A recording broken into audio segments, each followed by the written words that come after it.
What's up guys, my name is Ryan and I recently returned from exploring Montenegro and I want to share with you my favorite places. So here's my Montenegro top 10. With Adriatic coastlines, pristine rivers, and mountains comparable to the Alps, Montenegro is one of the most underrated places in Europe. From the scenic town of Perast to the mountains of Durmitor, Montenegro has so many incredible places to explore.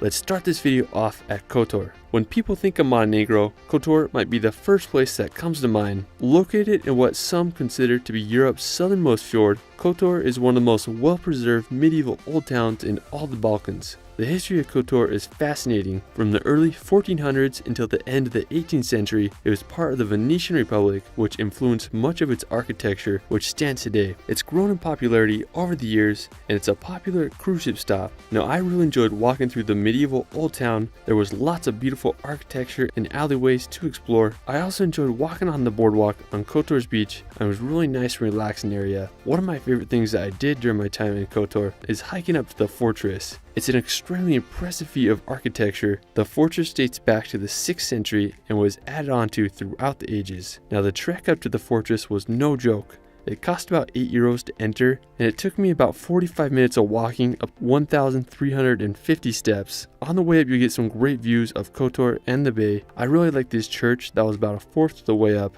It created a perfect composition with the bay in the background. After sweating my guts out, I reached the San Giovanni Castle on the top. The castle itself wasn't anything amazing, but the views up there were incredible. Just be prepared for the workout to get up here. Now, if you're not up for the hike, but still want a great view of Kotor, you can drive up the Serpentine Road that has 16 hairpin turns. It can be a tight drive at times, but it's 100% worth it. You just get an incredible panorama of the Bay of Kotor. Now, if you keep driving in that direction, you reach the mausoleum of Njegos. It's located about an hour's drive from Kotor, and it's this beautiful memorial where the Prince Bishop of Montenegro is buried, who passed away in 1851. It costs about €8 to visit the mausoleum. You'll have to walk up over 400 stairs to reach the top. You'll be greeted with phenomenal views, and then there's this really nice lookout area. After, we're going to head over to Budva. Located about 30 minutes from Kotor, Budva is this beautiful town built on the Adriatic. It dates back over 2,500 years when a Greek trading post was established here in the 6th century BC,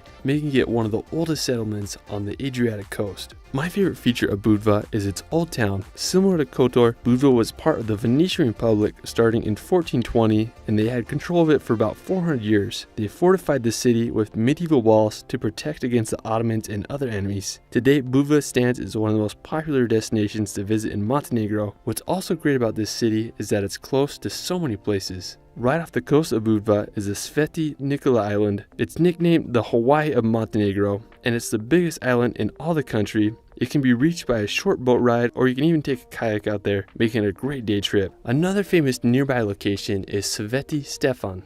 Located about 10 minutes from Budva, Sveti Stefan is a seaside town that is home to this fascinating island. The island began as a small community, and during the 15th century it was fortified to protect itself against Turks and other pirates. Originally, there was 12 families that lived on the island, and it grew to a village with over 400 people. In the 1950s, the Yugoslav government converted the island to a luxury hotel, and many famous people visit the resort. Today, it's owned by the Aman Sveti Stefan Resorts. Now, while I was here, I really enjoyed walking along the beaches and enjoying the sunset. It's truly a magical place in Montenegro. Another nearby spot on the coast is the St. Nedjelja Church. It's located just about 15 minutes from Sveti Stefan, and it's just this little church built on a tiny island. You can reach the island by taking a boat or kayak out there, and you can just explore this scenic little church. The churches of Europe always amaze me. Now after, we're going to visit Lake Skadar. Located about an hour and a half from Kotor, Lake Skadar is the biggest lake in the Balkans, and it's shared by both Montenegro and Albania.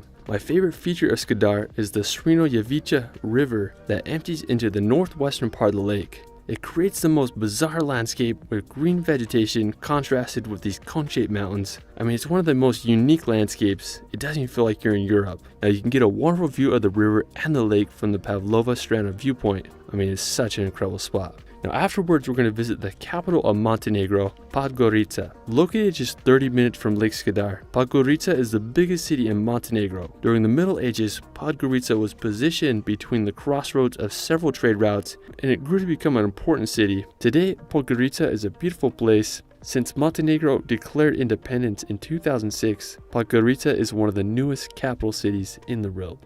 Now if you want to explore some of Montenegro's mountains, you can head up to Durmitor. It's located about a 2.5-hour drive from Podgorica, and it offers some of Montenegro's best nature. One of my favorite places there is Bobotov. It's the highest place in the Durmitor Mountains in all of Montenegro, with a height of 2,523 meters, and it can be summited by taking a 10-kilometer trek that takes anywhere from 4 to 5 hours to do. When you reach the top, you'll be rewarded with stunning 360 views that extend into neighboring Bosnia and Herzegovina. Another impressive spot in the area is Srino Jezero, or Black Lake. It's situated right at the base of the Durmitor Mountains, and there's some great hiking trails around it. I mean, if you love alpine landscapes and mountains, you gotta give Durmitor a visit. Afterwards, we're gonna head to Piva Lake. Now located about an hour from Durmitor, Piva Lake is this massive reservoir with arms extending into the nearby canyons. The color of the lake is such a striking blue color with the contrast of the green mountains. There's a bridge that crosses the lake, making for a scenic drive. Afterwards, we're going to visit the Đurđevića Tower Bridge. Completed in 1940, the Đurđevića Tower Bridge is made up of 5 arches that span across the Tower River. At the time of its completion, it was the biggest concrete bridge in Europe. During World War II, it served as a strategic point because it was one of the few ways to reach northern Montenegro, so the Italian offenses overtook it in 1942, but the opposing Yugoslav party destroyed one of the arches, making the bridge unpassable. It was later rebuilt after the war in 1946, and today I think it's one of Montenegro's most beautiful bridges. It also looks pretty enchanting during the fall when the fog fills the valley with the autumn colors. It's such a magical place. Afterwards, we're going to visit the mountains of Prokletije. Located right on the Albanian border, the mountains of Prokletije are absolutely incredible. They remind me of a miniature version of the Dolomites. One of my favorite places is Valenica. It's located basically on the border between Montenegro and Albania, and to reach it, you can get there by making about an hour hike from the Grubahe village below. You'll just get an astounding view as you look at the mountains that are across the valley. I mean, it's just this beautiful cathedral of a rock. The mountains of Montenegro are truly on another level. For our final location, we're going to head back to the Bay of Kotor to visit Perast. Located about 20 minutes from Kotor, Perast is this small but picturesque town. It originally started as a fishing village back in the Middle Ages, and it grew to prosper during the 15th century thanks to the Venetians. One of the most notable features of Perast is the 2 islands located just off the coast. One of them is called Our Lady of the Rocks, and it's an artificial island that's been made over the course of centuries as local fishermen put a rock there after each successful journey. Now you can take a boat tour to reach the island for Perast. The other island is called St. George, and it has a beautiful monastery dating back to the 12th century. While I was here, I really enjoyed walking on the boardwalk in Perast. My favorite feature of this city was the Church of St. Nicholas. It has this beautiful tower that creates for the most amazing scene with the backdrop of the Bay's Mountains. I mean, if you wait around for sunset, Perast gets lit up by an orange glow. This place is so picturesque, it reminds me of a real-life Numenor. Well, that is it for my Montenegro top 10. Let me know where your favorite place is in Montenegro in the comments below. There's still so much to see in this country, so I gotta return soon. You can find me on Instagram and TikTok at shirley.films. It's Ryan, and we will see you later.